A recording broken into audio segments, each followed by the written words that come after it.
get started with 15. So we can have time to discuss tonight. Last couple times we haven't had much time to discuss. So 15. The ancient masters are subtle, mysterious, profound, responsive. The depth of their knowledge is unfathomable. Because it is unfathomable, all we can do is describe their appearance. Watchful, like men crossing a winter stream. Alert, like men aware of danger. Courteous, like a visiting guest. Yielding, like ice about to melt. Simple, like uncarved blocks of wood. Hollow, like caves. Opaque, like muddy pools. Who can wait quietly while the mud settles? Who can remain still until the moment of action? Observers of the Tao do not seek fulfillment. Not seeking fulfillment, they are not swayed by desire for change.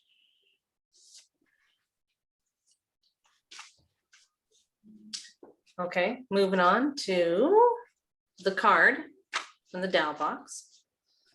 This one's called Exhibiting Skill. The wise are skillful in their acquaintance with the profound. They are watchful, like the one who crosses a swollen river. They are alert, like one aware of danger. They are considerate, like one who travels. The wise are yielding like snow beneath the sun, naked like newly felled timber, hollow like the valley, obscure like muddy water. May not one take muddy water and make it clear by keeping still?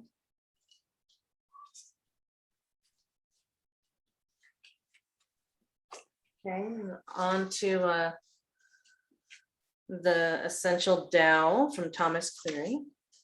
That was pretty far out, that last sentence that you just read. Yeah.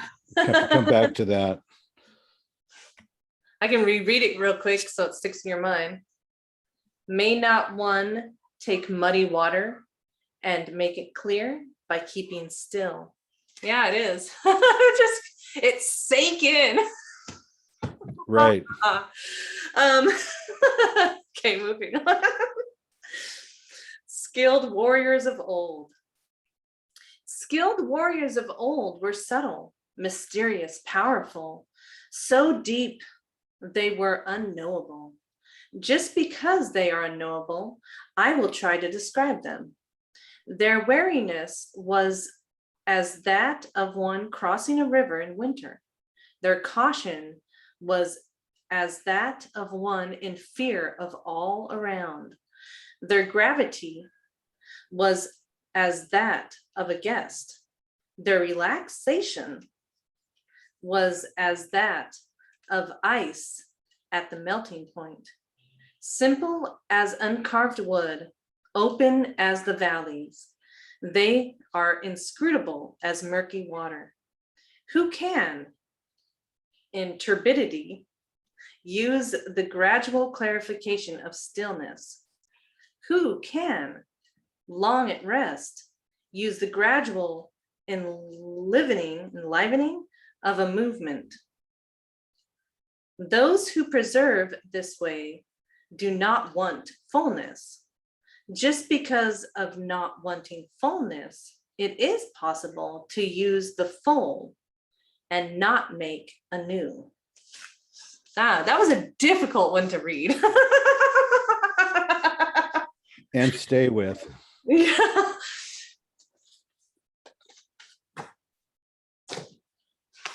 Okay, last but not least, Ursula Le Guin. People of power. Ooh, I like that. That sounds very Toltec. Once upon a time, people who knew the way were subtle, spiritual, mysterious, penetrating, unfathomable. Since they're inexplicable, I can only say that they seemed like cautious. Oh yes, as if wandering through a winter river, alert, as if afraid of the neighbors, polite and quiet, like house guests, elusive like melting ice, blank like uncut wood, empty like valleys, mysterious, oh yes, they were like troubled water. Who can by stillness, little by little, make what is troubled grow clear? Who can by movement, little by little, make what is still grow quick? Oh, what is still grow quick? They need a comma there. To follow the way is not to need fulfillment. Unfulfilled, one may live on, needing no renewal. She actually has a little side note here. I've never seen a side note before. You want me to read it? Sure.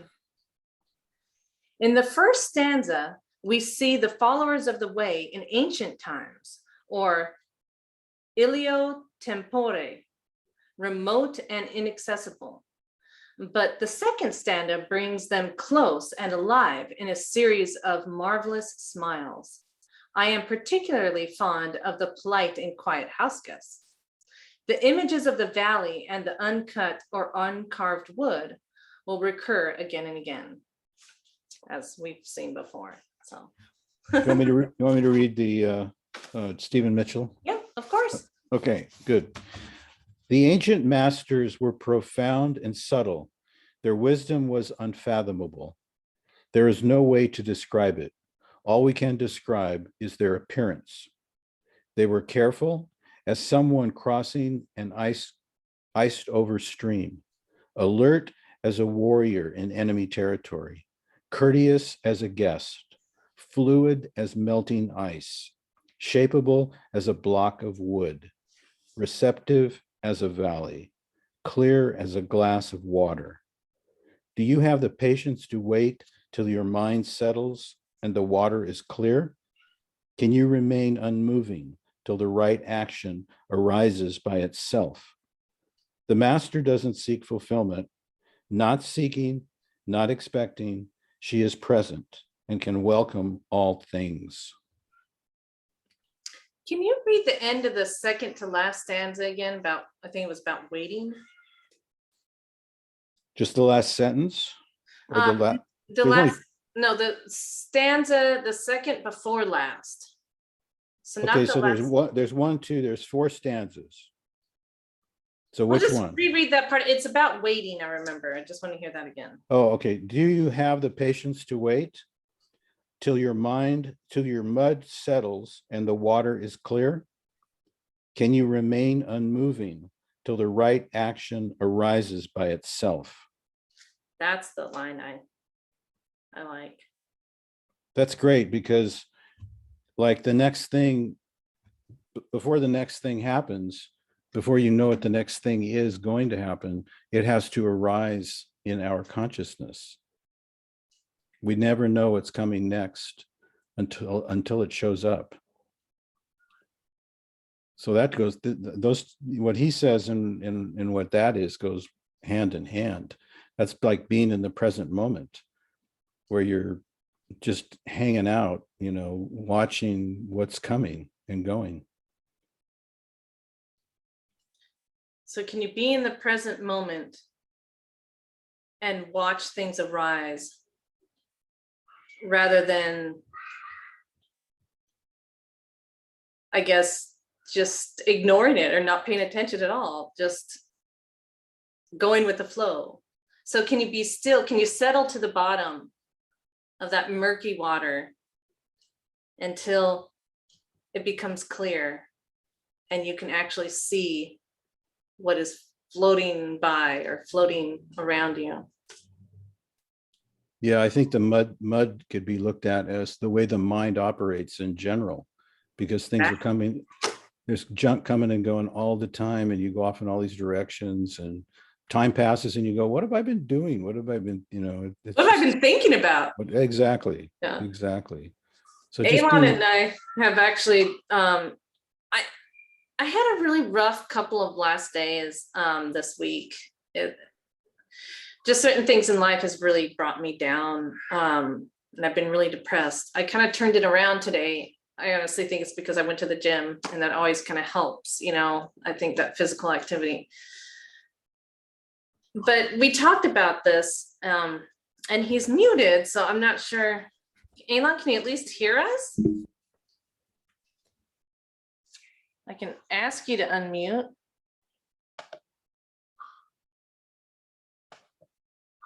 I'm not sure if that will do any good.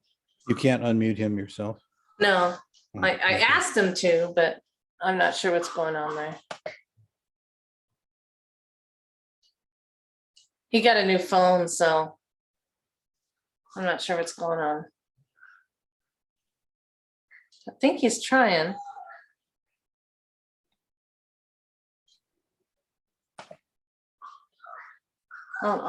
Anyhow, I'll leave it at that. But yeah, we had a good talk about just thoughts, and I wish I could remember exactly what he said, but he's muted, so I can't get him to tell us what he said. But we kind of talked about how do you implement this day to day? How can you stay present? You know, when you're working your job or something, you know, how do you constantly kind of monitor what's going through your head? It takes, and what I told him was that it takes constant vigilance. It's not really about, you know, sitting and going, and you know, that's actually easy to monitor your thoughts then. But to just be constantly aware, have that constant awareness of the thoughts. He's coming in again with a different phone. I'm not sure what's going on there.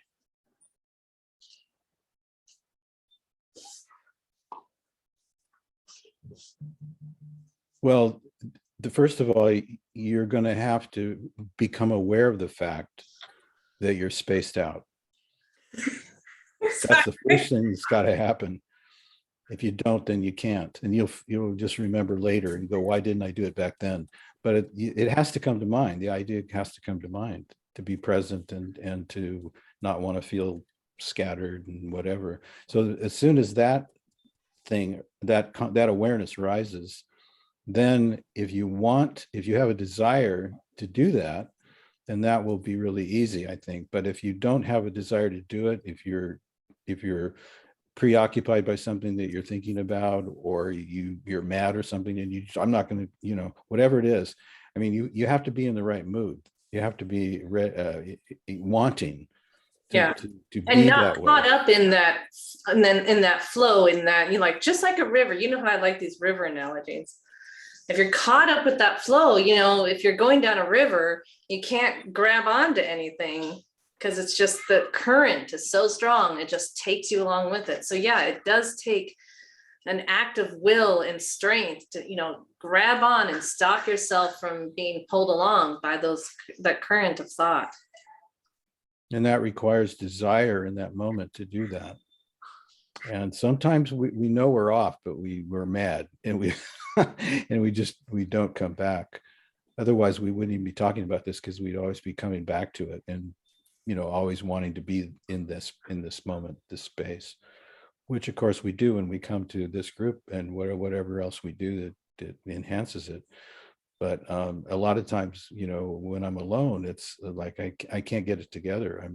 I'm into this and into that, and it's not feeling right. And other times, then that just sort of dissolves and goes away, and I watch it go away, and I don't recall doing anything to get it to go away. It just sort of like went away, and then I just became aware of that fact.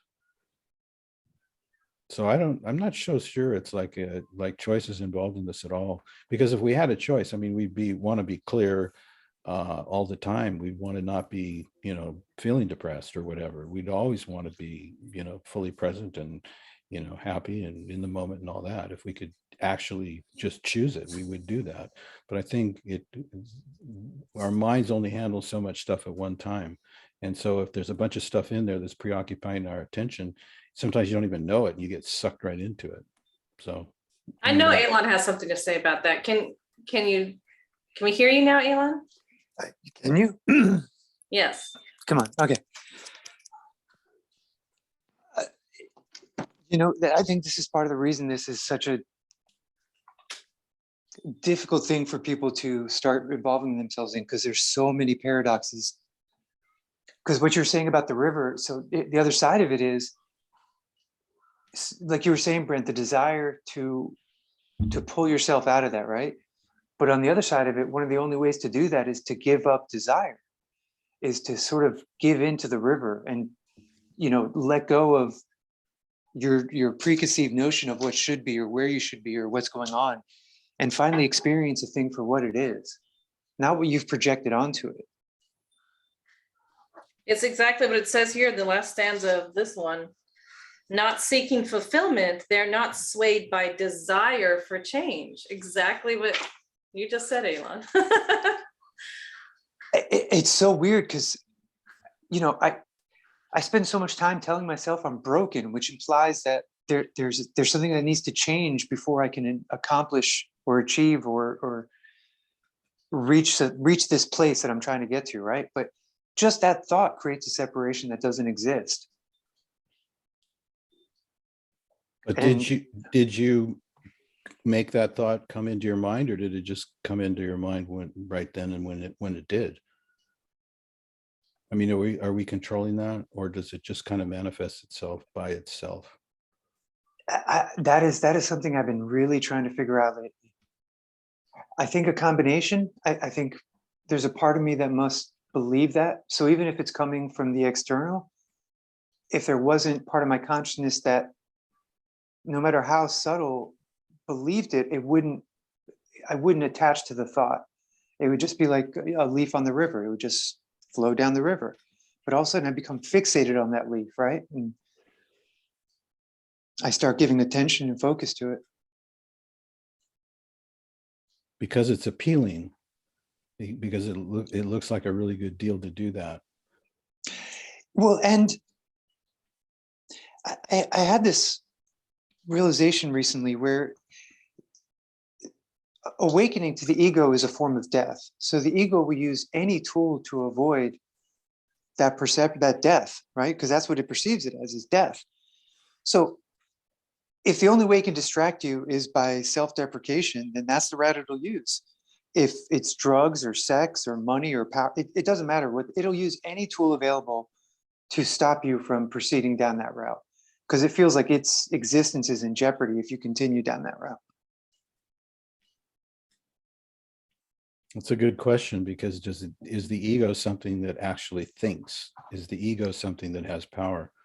Or is the ego just an illusion that appears in mind that fools us into thinking that it's real, but doesn't actually have the power to do anything? That is a great question. Lately, I've been thinking the ego is the instrument of forgetting. So in a lot of the traditions, they say that when you took on your physical body, we made an agreement. Wherever we came from, we agreed that we're going to forget our true nature. We're going to forget who we really are in order to come have this experience and go through the process of remembering. I think, with my very, very limited understanding, the ego is the instrument of forgetting. The ego is the aspect of consciousness that stops you from remembering the truth about yourself. Well, it's an interesting, that's an interesting story. I think that the idea here is to become aware of the truth. I think it's for us to determine, not decide, but to see the truth and find out what it is for ourselves, and see the difference between the truth we find and the truth that is in some story. Because you can find a million stories out there that say what's going on, what we're doing, why we're here, and all the rest of it. But if it's a belief system, then it's not the same as actually finding the truth out ourselves. Isn't that an aspect of remembering, though? I mean, to me, the truth is an aspect of remembering. If we're remembering the truth, so that would, instead of finding the truth, it's remembering the truth. Well, it resonates. The truth resonates, and you have a feeling in the moment that, oh, this is true, right? Yeah. Whether you're So- remembering it or discovering it or whatever it is, it's a feeling that of resonance inside. So, hey, Brent, can I ask you a follow-up on that? Sure. So do you feel that there is such a thing as objective, like ultimate truth, or is it very specific? Like that's something I've been wondering about lately. Is there an ultimate reality? Is there an objective truth that is unchangeable no matter who sees it? Or is it all relative to our individual consciousness? Well, the truth in Donald Trump's mind and the truth in your mind might be completely different. Yes. They're both relative in the sense that that's how we see things in that moment. I mean, you can look back at your own past and go, gee, I wasn't as smart as I was back then as I am now. I thought the truth was that, and now I know it's not that. And that's an ongoing thing that we're going to discover. But to me, the truth has to come from within. Like if there's a story out there that sounds great, and you start living your life in accordance with it because you've been told that, like we were when we were kids, whatever the truth was when we grew up is what we took on, and whatever our parents told us, society, culture, that's what we did. And now we're discovering that that's not necessarily the case, and that there's a deeper truth than that. So I find that there is truth, that it comes from within, it resonates, and I know it's true. But you can be fooled sometimes too, if a powerful entity or a person comes along and speaks and is confident, and it could be a complete con, and you can fall for it. So, we're all at these different places, and you've got to find within yourself what the truth is. You have to be able be realizing what it is, and it should be from personal experience, because that's the only thing in the end that will really work. Because if you're just following somebody, it doesn't feel quite right. But if you're following what you know to be the truth, and that's discoverable, whatever process that you use to discover it, then you're on the right path. And I think that's the big message, is that there's you're going to run into people all your life that are going to be smarter than you and more spiritual than you, and you're going to wonder, is that the truth, or what's going on? And you've got to find something inside yourself that says, yes, that's true, or no, that's not true. And that's a resonance feeling. And so the truth lies within, and I think that's what that means. I think that's what we're supposed to do. Can I give my 2 cents on that? Of course. I believe kind of both of it. Like, so when you're in touch with your inner self and your inner truth, I think it opens you up to those universal truths, because I do believe that there are universal truths. And Carlos Castaneda talks about the known, the knowable, and the unknown, and then finally the unknowable. So there's these different levels. And I think the known would be the most surface everyday world, or the tonal, as they call it. The unknown would be kind of what's out there, kind of floating around. And I think when you kind of settle into that subconscious part of yourself and you do quiet yourself, sometimes you're given some of that unknown. And those are those universal truths. It's kind of like just where all of a sudden you just know something. It's like you're given this knowledge from outside of yourself. At least that's what I've experienced. Where you just sometimes just know something, and it doesn't come from within at all. Do you have an example? At least. Can you give us an example? Okay, so one time I was working as an administrative assistant, all kinds of stuff. I was a jack of all trades there, but I was sitting there just doing my job, and one of the girls was clocking out, and I looked over at her, and I was just, I don't know where this came from. It came from outside of myself. I would just say she was glowing or something, and all of a sudden I was just, this knowledge popped into my head that she was pregnant. And as she went to walk out, I was like, her name was Tramika. And I was like, Tramika, are you pregnant?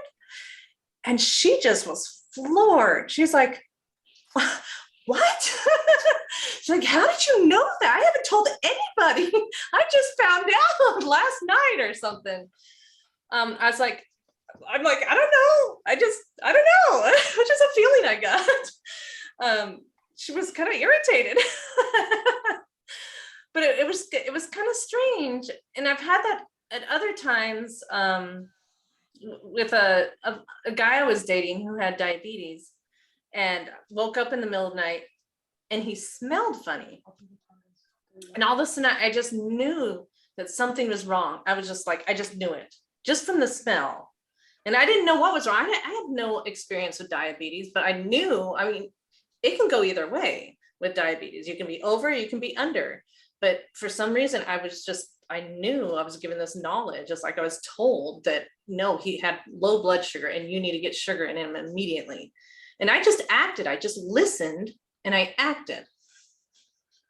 So, and another time, like my wedding, I'm not going to go into the long story, but I was on a horse and it took off.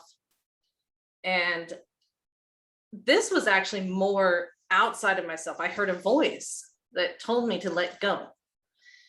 And I did. I didn't even stop to think about it. It's just this voice told me to let go, and I did. And I fell off into the volleyball pit of all things. If I would have fallen anywhere else on that hard packed Texas ground, if you don't know about Texas, but our ground has a lot of clay in it, extremely hard. This is a very large horse. It's a Peruvian horse, like a war horse. If And the clay is almost like concrete. Yeah, if I would have fallen anywhere else, I would have broken something. I could have even died, but I listened to the voice and I fell off into the soft sand. The volleyball pit was the softest place I could have fallen. So yeah, I've just several times in my life, and those are only a few examples. I have more if I thought about it. But yeah, I've just been given knowledge, and it's just like, I don't doubt it. I don't even question it. It's just like this external knowledge that I've been given. So can I ask you a question for clarity? Uh-huh. Is it, so you said it's coming from outside of you, but it seems more like, doesn't that affirm your connection to everything else? Yes. Rather than it being something outside of you? But that's what I'm saying. It's like, if you can get in touch with your true self, it puts you in touch with everything, so yeah, that's part of the knowledge I was also given, and why I've started on the spiritual path is because I was given the knowledge that we are all connected and we are all one. And so that's, I don't even doubt that. And in Christianity, they call that faith.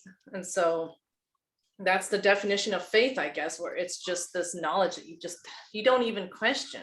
It's just, you just know.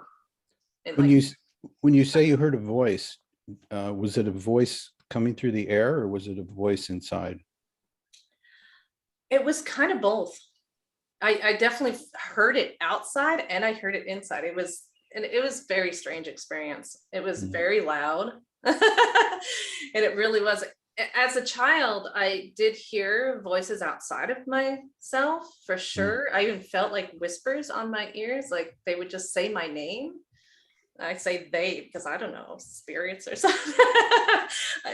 But every once in a while they would just like say, and as a kid, it's not like I'm on drugs or anything. I'm not hallucinating. But I would hear sometimes whispers, but this wasn't anything like that. This was like almost somebody yelling at me. And it didn't sound like, because you know what your own internal voice sounds like. It didn't sound like my internal voice. So. Brenda, have you had that experience of hearing a voice coming from outside of you? No, not like that. I had a girlfriend once though that could channel, and she would hear these her guides, and she would speak what they were saying, and she always sounded different. she never sounded like herself when she was channeling, and it was really incredible to listen to it. Like I just trusted that it was probably real because, I mean, it sounded just really incredible. But that's an interesting question about what's inside and what's outside, because I mean, if I experienced what you did, I think I would interpret it as being a part of myself that came from the inside, unless you actually heard it coming through the air or something. I mean, that's different. But even that would to me be like an inside kind of a thing. So I guess it depends on how you see yourself, whether you see yourself as a being, or you see yourself more as just one with everything. So that, I guess, that's going to determine inside and outside for whoever. I mean, honestly, like I said, I describe it as being both, because it was a very powerful voice. That's why I say it was yelling, but it was really just talking, but it like vibrated outside and inside. It was just one of the strangest experiences of my life. So, well, should we move on? I don't know if we've exhausted this already. We kind of got off tangent, so. Well, only because of the time, if we're going to get to the other one.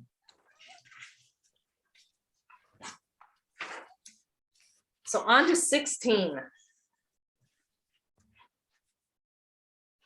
Got my contacts on tonight, so sometimes I get a little weird. Empty yourself of everything. Let the mind rest at peace. The 10,000 things rise and fall while the self watches their return. They grow and flourish and then return to source. Returning to the source is stillness, which is the way of nature. The way of nature is unchanging. Knowing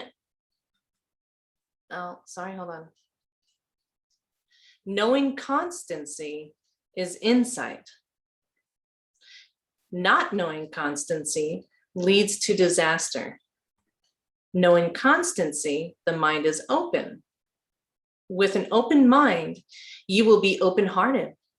Being open-hearted, you will act royally. Being royal, you will attain the divine. And being divine, you will be at one with the Tao. Being at one with the Tao is eternal. And though the body dies, the Tao will never pass away. Okay, so our card from the Tao box, going home. Having emptied yourself of everything, remain where you are. After blossoming for a while, everything dies and rots. Going back to one's origin is going home. It is giving oneself over to that which is. Giving oneself over to that which is natural. That which is natural is divine. And that which is divine, unfathomable. Being unfathomable, one is of Tao. Being of Tao, one endures forever. Though the body perishes, one suffers not.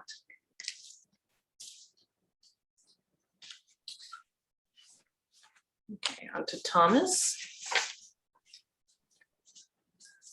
Attain the climax of emptiness. Preserve the utmost quiet. A myriad things act in concert. I thereby observe the return. Things flourish, then each returns to its roots. Returning to the root is called stillness. Stillness is called return to life. Return to life is called constant. Knowing the constant is called enlightenment. Acts at random in ignorance of the constant bode ill. Knowing the constant gives perspective. This perspective is impartial. Impartiality is the highest nobility. The highest nobility is divine, and the divine is the way. The way is everlasting, not endangered by physical death. And last but not least, Ursula, returning to the root. Being completely empty being perfectly serene. The 10,000 things arise together.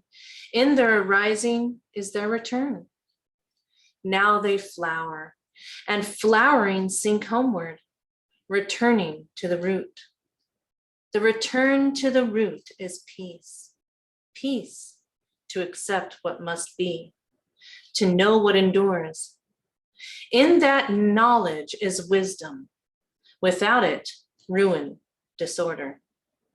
To know what endures is to be open-hearted, magnanimous, regal, blessed, following the Tao, the way that endures forever. The body comes to its ending, but there is nothing to fear. And she's got a side note. I guess she started doing side notes later. I don't know.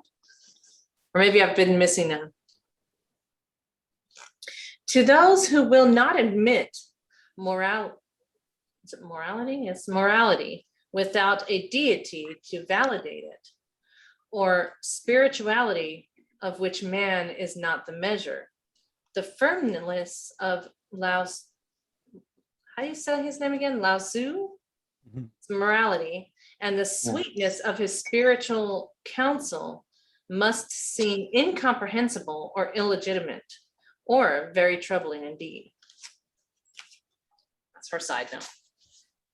Okay, Stephen Mitchell's. Yeah. Empty your mind of all thoughts. Let your heart be at peace. Watch the turmoil of beings, but contemplate their return. Each separate being in the universe returns to the common source. Returning to the source is serenity. If you don't realize the source, you stumble in confusion and sorrow. When you realize where you come from, you naturally become tolerant, disinterested, amused, kind-hearted as a grandmother, dignified as a king. Immersed in the wonder of the Tao, you can deal with whatever life brings you. And when death comes, you are ready.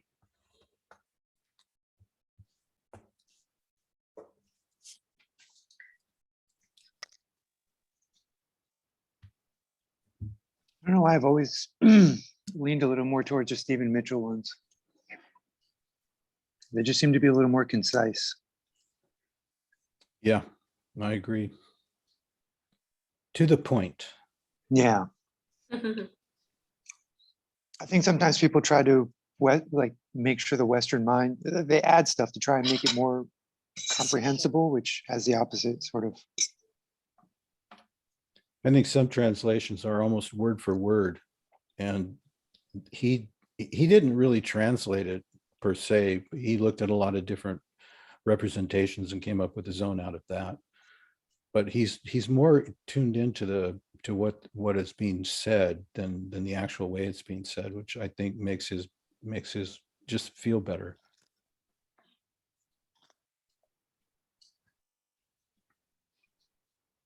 You know, Like, what struck me the most out of all of this is actually from what I call the original version. But is this line, the 10,000 things rise and fall while the self watches their return. Whenever I hear the 10,000 things, that just reminds me of ego. It reminds me of the form of everything. Or as in A Course in Miracles says, these illusions. And even Carlos Castaneda talks about everything's an illusion of the tonal. None of this is really here. It's all just energy. If we could see, we would be able to see that everything is just like energy, like the matrix. And I don't think that seeing is so far-fetched, because if you look back at, you know, these masters and, you know, these Buddhists and Taoists, that, you know, they talk about that, and they talk about seeing people's energy. And of course, you know, the Carlos Castaneda and Don Juan, he talks about the seeing, and it's seeing energy. And recently I was, Sarah Ingram, I don't know if you've heard about her. she was talking about the Peace Pilgrim. I recently did a painting, and I titled it in honor of Peace Pilgrim, because the Peace Pilgrim, as she was doing these walks across the United States, have you heard of her, Brent? Mhm. Yeah. She actually talked about seeing energy, and she would see, energy surrounding people and things. So this is long-winded, I know. So when I talk about the 10,000 things, it's just all these forms that we've put up. They're just illusions. And what's really there is the energy, and the energy that connects us all, that everything's made of. And so even though these things rise and fall, the self watches their return. And I think of the self, and it's capitalized self, as being the one, the all, what we all came from, or love, or God, or whatever you want to call it. It watches the return of that energy. So whenever something dies, and it's funny that when it comes back around to it at the end of this passage, it says the Tao is eternal. So the Tao is the self, the capital self, or it's the energy that drives this self. So even though the body dies, the Tao it ever remains. It's always there. It's eternal. Like this energy, it just goes back to that source, and that source is Tao, is love, is God, is the path, is Consciousness. Consciousness. It's that energy that has, I like to say it's energy with purpose. It's being driven by a will of, not necessarily of like a whole universal consciousness. Every single person's thoughts drives this will, this energy. It's always being directed everywhere.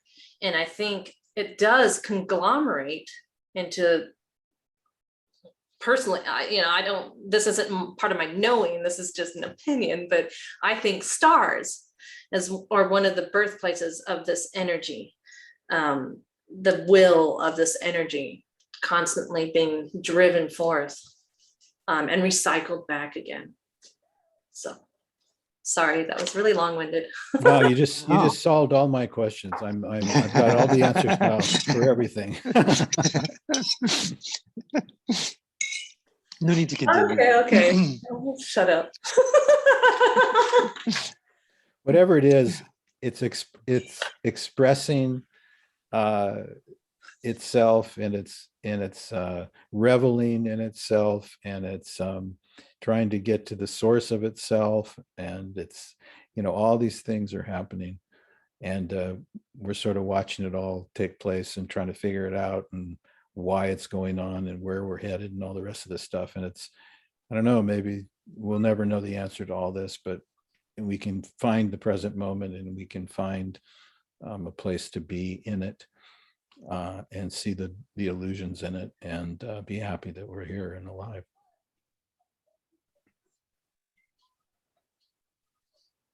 I think that is the ultimate expression.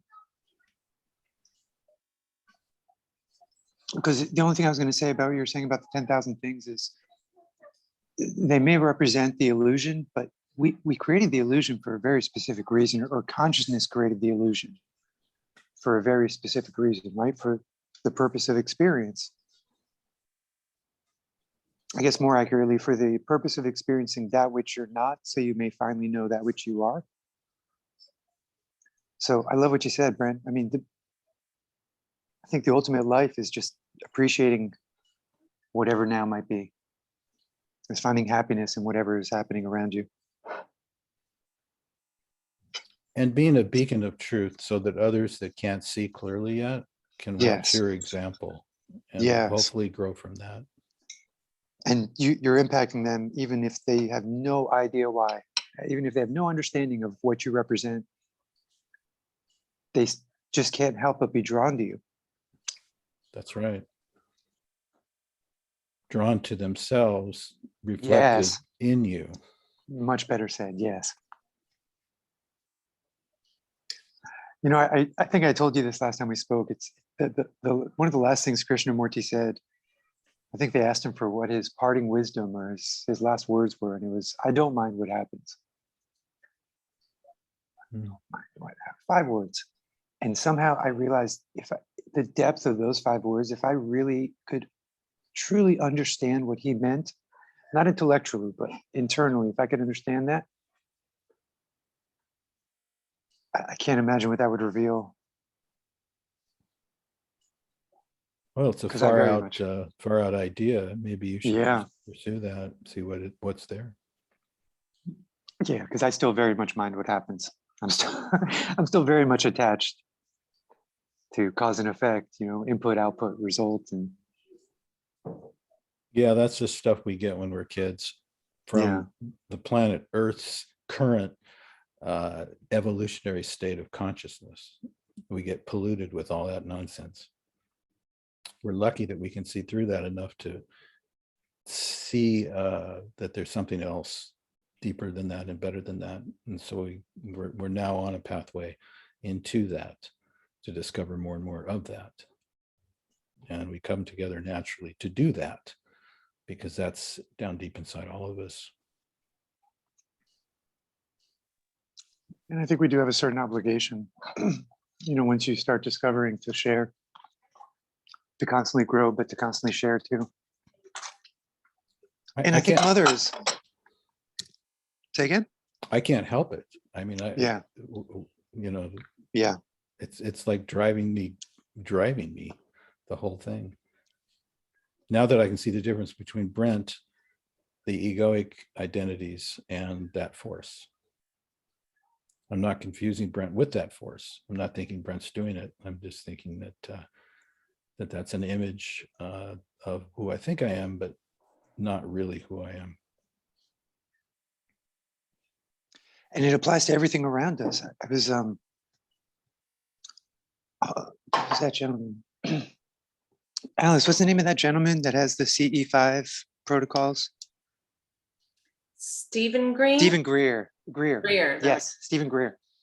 So I saw an interview with him where he was explaining a little bit about his history and how he got into all this. Supposedly during his first contact, as he was being taken wherever he was taken, he looked back and he said that he had the experience of communicating with the consciousness that is our planet, that is the Earth, and that he experienced it as it's, of course, as connected to everything else, but as its own individuated consciousness as well. So you have these layers of, so many layers, right? Because you have you, then you have the clan you belong to, and then the planet you belong to, and the galaxy you belong to, and the universe you belong to. There's quite a bit to get through before you find your true undifferentiated self, I guess. Or it's just really close, and we think there's all these things we have to do first.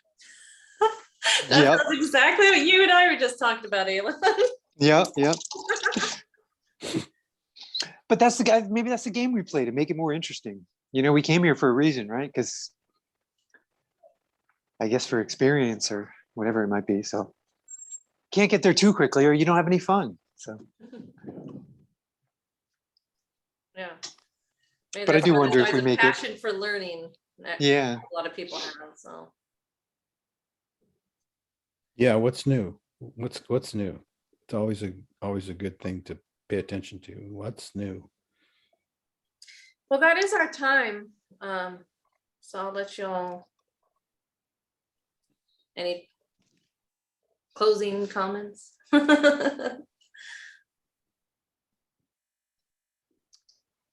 No? Oh, no, I thought I was going to come up with something clever, but I'm not as clever as I think. I could mention 2 things that I've discovered that are absolutely true. So if you need an absolutely true thing to come back to, if you're lost, I can mention 2 things. Please.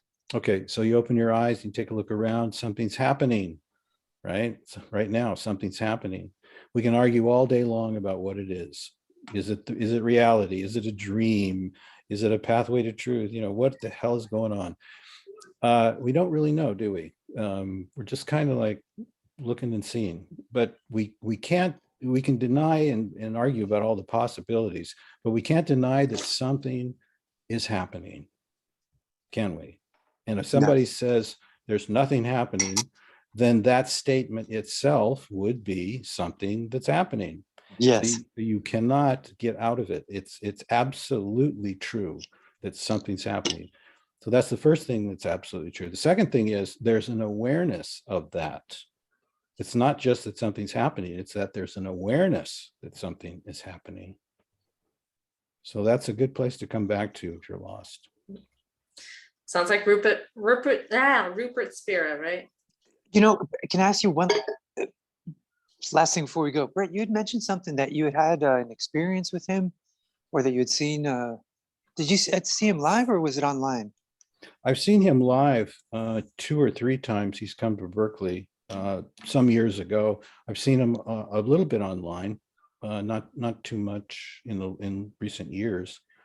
I mentioned that when we talked before. We got cut off, or you had to leave or something when I was in the middle of that. No, we lost power. Oh, Yeah. Oh. Yeah, we've been having issues at our place here. Every so often we just go black for a little while. so But is he- did you have a negative experience with him, or you found? No, I just found it's like most teachers. I can't listen to anybody anymore because they're. Although Muji, I started re-listening to him, and I've been really getting into him lately too. oh, good. Okay, Yeah. I will post on the website for this group a link that I thought was just the most incredible thing that he did with the guy who was really intellectual, and he got him into the moment. And all of a sudden, then he said, okay, now you guys can do this too. And then he throws something out on the table to do. And I was watching this and I said, okay, I'm going to do this. So I followed along and did it. And it was such a beautiful, incredible experience of oneness. I couldn't even believe it. So I'll put that link on the Have you website. put that out before? Not that one, no. Okay, did you put another Muji one out there? No.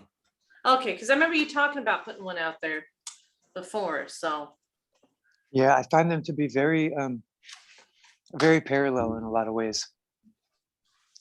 But I've been really digging Muji lately too. He communicates in just a very beautiful, precise way. Not a lot of fluff. Yep. Right there in the moment. Yeah. Yeah. Yeah, please post that because I would like to check. Definitely. it out. Yeah. I mean, I don't know if it would integrate with this or be a different thing, but let us check it out. Maybe we could do that meditation together. Yeah, we can watch it together if you want. Sure. Okay. Well, thank you, my friends. Yeah, thank you. I mean, that would totally be an awesome meetup right there, is to just go through that. I'm not guess I could just share my screen and we can just all do that together. It's about 50, it's around 50 minutes. Perfect. The whole thing. Yeah. Yeah, we could just share the screen and all do that together. That'd be fun. Yeah. Yep. Great to see you guys as usual. Yeah. Nice to see you again, Alon. Yeah. Hey, good talking to you, Brent. It's always a pleasure. Yeah. I Thank you will, for your time, you guys. God bless you guys. You have a great evening. We'll talk next week. Yeah. Bye-bye.